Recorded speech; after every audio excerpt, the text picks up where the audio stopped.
Picture this. Your husband pours boiling water on you because dinner wasn't ready the second he walked in. But that's not even the worst part. The worst part is when he tells you to quit your business because making your own money is making you arrogant. That's exactly what happened to Clara Adams. But what her husband didn't know was that while he was out enjoying his life, Clara was building an empire in secret. And what happened when her husband came begging for the money he once called the source of her arrogance will leave you speechless. Before we dive in, hit that like button because you want to believe how this woman turned her scars into her strength. Her name was Clara Adams. At 26 years old, she was a seamstress with her own small shop. Nothing fancy, just a little space where she sewed clothes for people in the neighborhood. She was good at what she did. Her stitches were neat. Her prices were fair, and she loved her work. When she met Charles, she thought she'd found a good man. He seemed kind, respectful. He said he loved that she was quiet and calm. They got married, and for the first few months, everything seemed fine. Clara kept her sewing shop. Charles worked his job. But then things started to change. One evening, Charles came home from work expecting dinner to be ready. It was, but Clara had been at the shop finishing an order that was due the next day.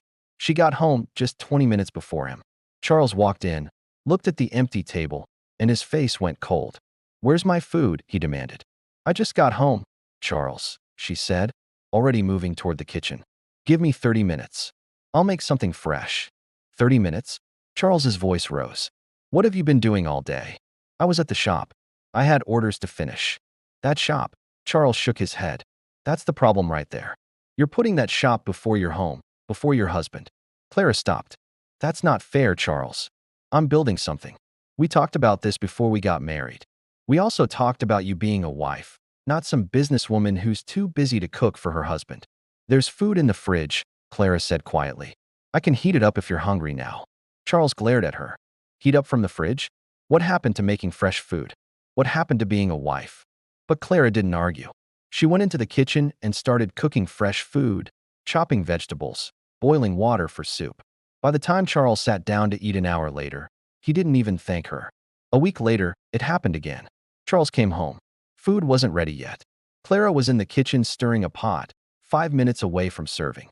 Charles walked in, looked at the stove, then Clara, and something in him snapped. "See the time," he said, his voice dangerously low. "And you're still cooking." "It's almost ready," Clara said. "Just 5 more minutes." 5 minutes. Charles laughed, but there was no humor in it. "You're still talking? I'm telling you, food should be ready when I get home, and you're still talking back to me?" Before Clara could respond, Charles grabbed the pot of boiling water she was using for the soup and poured it over her arm. Clara screamed. The pain was instant, white-hot, unbearable. She fell to the floor, clutching her arm as the skin blistered and peeled. Charles stood over her. "Maybe now you'll learn to listen when I talk," he said, and walked out of the kitchen, leaving her there on the floor, crying, burned, alone. Clara went to the hospital by herself. 2nd-degree burns. They bandaged her arm and gave her cream for the pain. When she came home, Charles was watching TV like nothing had happened. From that day, Charles gave Clara an ultimatum. "You're going to stop working at that shop. Stay home. Be a wife. Maybe when you stay home, you'll be humble enough to treat your husband as your ultimate priority." Clara stopped going to her shop, stayed home, cooked, cleaned, became the quiet, obedient wife Charles wanted. She told herself it was temporary, that things would get better, that this was just a rough patch. All her life, Clara had heard the same advice from older women. No marriage is perfect. Every marriage has its ups and downs. If you bring your family problems outside, people will laugh at you. So, you endure, you manage, you make it work. But here's the question, dear viewers. Is marriage really meant to be endured? Or is it meant to be enjoyed? Are we really just managing each other's imperfections? Or should marriage be a place where you grow, not shrink? I'd really appreciate it if you could drop your thoughts. Clara stayed. And the longer she stayed, the worse it got. Money became another weapon Charles used. Clara had to beg for everything. Money for food, money for soap, money for sanitary pads. One day, Clara asked Charles for money to buy pads. He looked at her like she'd asked for $1 million. "Didn't I just give you money last week?" "That was for food," Clara said quietly. Charles pulled out a crumpled bill and threw it at her feet. "Pick it up. Maybe if you beg nicely, I'll give you more next time." Clara bent down and picked up the money. And in that moment, something inside her broke. not in a defeated way, but in a clear way, like waking up from a bad dream. This can't continue, she thought. How can marriage drag me 10 steps backward from where I was before? So, Clara made a decision. She started sewing again in secret. When Charles left for work in the morning, Clara would pull out her sewing machine and work. By the time he came home in the evening, everything was packed away. Dinner was ready. The house was clean. He never suspected a thing. Clara reached out to her old customers quietly, told them she was taking orders again, but they had to keep it between them. Word spread, and one day, Clara got a call that changed everything. A private school needed uniforms for 2,000 students. Could she handle the order?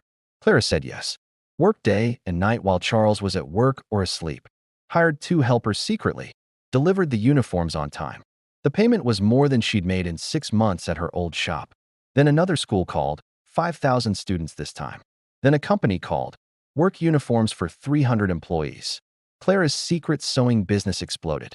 She rented a separate space under a friend's name, hired more staff, kept everything hidden from Charles.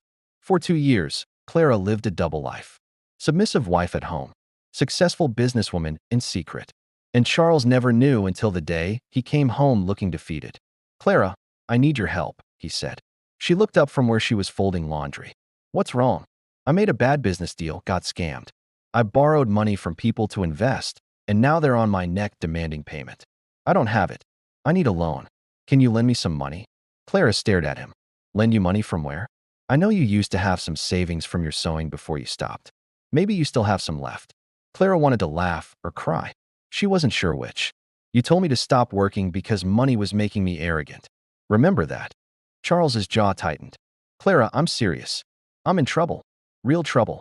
If I don't pay these people back, they're going to hurt me. I'm begging you. I have money, Charles. More than enough to pay your debt, but I won't give you a single cent. You see this scar?" Clara held up her arm. "This is what you gave me for trying to build a life. Now you want me to save yours." Charles tried everything, begging, crying, promising to change. But Clara didn't move, didn't bend, didn't break. When Charles couldn't pay his debts, he borrowed from the bank, used their house as collateral. And when he couldn't pay the bank either, they put the house up for sale. Clara bought it through her business account. The house that she'd cleaned, cooked in, bled in. The house where Charles had burned her, humiliated her, controlled her. Now it was hers legally, completely. The day the sale finalized, Clara handed Charles his belongings. "You need to leave now." "Clara, please, where will I go?"